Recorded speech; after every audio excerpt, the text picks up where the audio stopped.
नमस्कार दोस्तों, जैसा आपको पता होगा कि अरब सागर में गुजरात तट के पास में एक भारतीय ऑयल टैंकर पर जबरदस्त ड्रोन से हमला हुआ है। आखिर ये हमला क्यों हुआ है, कौन इस पे हमला करने वाला है और इसमें कौन कौन से देश शामिल हैं और अब भारत सरकार ने क्या कदम उठाए हैं और इसका क्या असर होगा, और साथ ही ये जहाज किस देश का था, कौन सा इस देश के जहाज पे चालक दल था, किस कंपनी का इस पे स्वामित्व था, ये सारा वर्णन इस वीडियो में मैं आपको बताऊंगा। और साथ के तेल के जहाज को ही निशाना क्यों बनाया गया है, एक बड़ा कारण है जो कि मैं इस वीडियो में आपको विस्तार से बताऊंगा। नमस्कार, मैं हूं राजेंद्र पिलोदा और आप देख रहे हैं मेरा यूट्यूब चैनल राजेंद्र पिलोदा। अब मैं बताता हूं जिस तेल टैंकर बड़े जहाज पे हमला हुआ है ड्रोन से, उसका नाम MV केम प्लूटो नाम था और ये 19 दिसंबर को तेल से लोड होके संयुक्त अरब UAE के अल जुबैद से भर के लाया था और लगभग 25 दिसंबर को इसको भारत के न्यू मैंगलोर पहुंचना था। अब ये जैसे ही लाल सागर होते हुए एक तरह से अरब सागर में एंट्री किया और जब गुजरात तट के नजदीक आ गया था, लगभग 250 माइल दूर था, तभी इस पे ड्रोन से हमला किया गया और हमला इतना जबरदस्त था कि इस जहाज में तुरंत आग लग गई। लेकिन अच्छी बात यह रही कि जो नौसैनिक थे, तटरक्षक दल थे, उन लोगों को इसका पता चला, फायर फाइटिंग करके इस आग पे काबू पा लिया गया। अब सवाल आता है कि इस जहाज पे हमला क्यों किया गया। अब इस चीज को समझने से पहले आपको एक चीज को समझना होगा कि ये जो जहाज था वो किस देश का था। इस जहाज का जो स्वामित्व था वो जापान के पास था, लेकिन इस जहाज के ऊपर एक लाइबेरिया करके कंट्री है, उसका फ्लैग लगा हुआ था।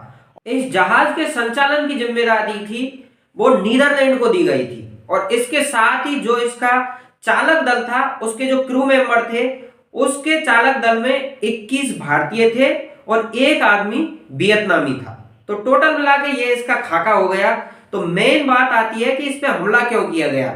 तो जो जापानी स्वामित्व था इस जहाज का, एक्चुअल में वो कंपनी जो इजराइल का एक सबसे अमीर आदमी है, इदान ऑफर, उसका इसमें मालिकाना एक तरह से स्वामित्व में हिस्सा है। इजरायली अरबपति है, उसका इस जापान की कंपनी है उसमें हिस्सेदारी है। तो एक्चुअल में इस जहाज को इजराइल को टारगेट करने के चक्कर में इस पे हमला किया गया है। अब सबसे पहले इस पे हमला करने वाले कौन हो सकते हैं, तो प्राइम जो इंफॉर्मेशन निकल के आ रही है उसमें लगभग ऐसा माना जा रहा है कि इस पर ईरान का समर्थित जो हूती विद्रोही ग्रुप है उसके द्वारा इस पे ड्रोन हमला किया गया है। तो अब आपके दिमाग में एक क्वेश्चन आएगा कि ईरान का इस टैंकर पर हमला करवाने का और हूती विद्रोहियों का इस पे हमला करने का क्या मकसद हुआ। दरअसल आपको मैं इस बात को समझने के लिए बताना चाहता हूं कि जैसे ही 7 अक्टूबर को इजराइल और गाजा के बीच में जो युद्ध स्टार्ट हुआ था, तो उसकी कुछ ऐसी सिचुएशन है कि जो इस्लामिक कंट्री है वो ज्यादातर हमास को सपोर्ट करते हैं। जो हूती विद्रोही ग्रुप है वो हमास को समर्थन करने के चक्कर में इस टैंकर पे हमला किया है। दरअसल उन लोगों का मानना यह है कि जो लड़ाई गाजा में इजराइल और हमास के मध्य चल रही है वो लगातार खिंचती जा रही है। उसमें एक चीज स्पष्ट है कि इजराइल आज नहीं तो कल गाजा पे अपना कंट्रोल बना सकता है और इस कंट्रोल को एक ही कंडीशन में रोका जा सकता है या इफेक्ट किया जा सकता है कि अगर वर्ल्ड की बड़ी बड़ी पावरें इस युद्ध में अगर इंटरबीट करें तो ये युद्ध रुक सकता है। तो उसको रोकने के लिए या फिर दूसरे देश कब बोलेंगे, जब आप उनको एक तरह से पॉकिंग करोगे, एक तरह से आप उनको प्रभावित करोगे। तो ये हूती विद्रोहियों ने क्या किया, सबसे अच्छा तरीका चुना है कि आपने कुछ दिन पहले भी सुना होगा कि एक टर्की से भारत के लिए एक जहाज आ रहा था, उस पर भी हूती विद्रोहियों ने हमला किया था। तो उसका एक रीजन ये है कि जब ये लोग इन ऑयल टैंकर्स या सामुद्रिक व्यापारी जहाजों पे हमला करेंगे तो जो संबंधित देश हैं